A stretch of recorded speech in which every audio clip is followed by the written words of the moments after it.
Portal Stories Mel introduces something that no other Portal mod I know of has. It gives you two ways to play it, story mode and advanced mode. In advanced mode, test chambers aren't just harder, they're reworked. New obstacles are added and existing elements are changed, forcing you to rethink how each puzzle is solved. So let's take a look at how some of these test chambers differ, side by side. Room 1. This is the second test chamber in the game. There's a small but noticeable difference. In advanced mode, a wall is added, preventing us from placing a portal directly where we normally would. But we still need a portal there, while staying on this running track. Room 2. This one's even more interesting. In story mode, the blue gel tube is damaged, but not completely broken. It leaks, yet still keeps enough integrity to deliver gel into the chamber, giving you a chance to use it. In advanced mode though, an entire section of the tube is missing. The flow is completely cut off, and the gel never reaches the chamber at all. Room 3.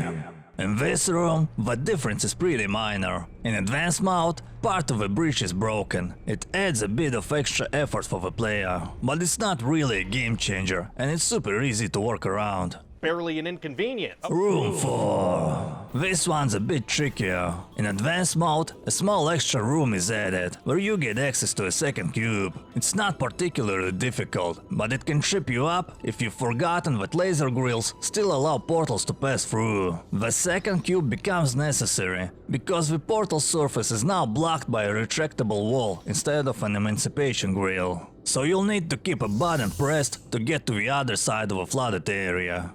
Room 5. In this chamber, the change is more noticeable. The excursion funnel in the second room is repositioned. Instead of its original placement, it now comes out of the wall right under the ceiling, pointing straight toward the opposite wall, sending the beam horizontally across the room. On top of that, you're given propulsion gel in the first room to work with. So now you have more tools to consider, but also more complicated conditions to deal with. Room 6. The main chamber itself remains unchanged. The room we're looking at is the one on the second floor, behind the emancipation grill, where the actual difference appears. In advanced mode, the laser has been moved to the upper section of the room. Room 7. This one probably has the biggest changes in the entire mod. In story mode, it's fairly simple. There's a button at the far end of the room that makes retractable platforms realign diagonally. In advanced mode, however, the setup is completely different.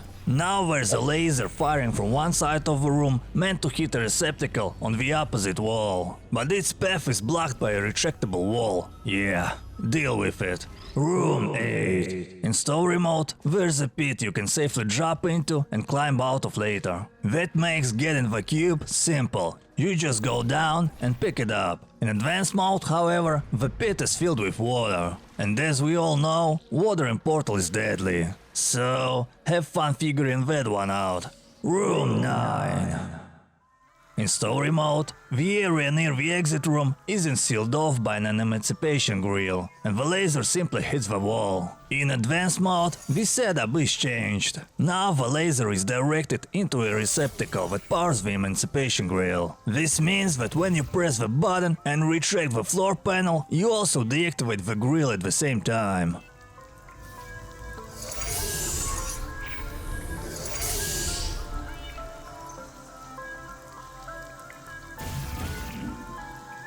Room 10. The next chamber has two differences. In the main room, advanced mode removes a ledge used to reach the second cube, and in the far room, it removes a platform that would normally help you get into the excursion funnel. Room 11. In the very first area, there's a small difference in the emancipation grill setup. Story mode has one grill you can disable with a button. Advanced mode has two, and the button switches between them instead. But the bigger change comes later. A metal grate now blocks you from walking across the light bridge. Room 12. This is one of the hardest rooms in my opinion, and advanced mode makes it even more difficult. The excursion funnel is now positioned high up, meaning you can't simply walk into it anymore. The second cube also now drops into deadly water. But the most challenging part part is the logic of the emancipation and laser grills, which now have multiple configurations. There's one setup when no buttons are pressed, different states depending on which single button is pressed,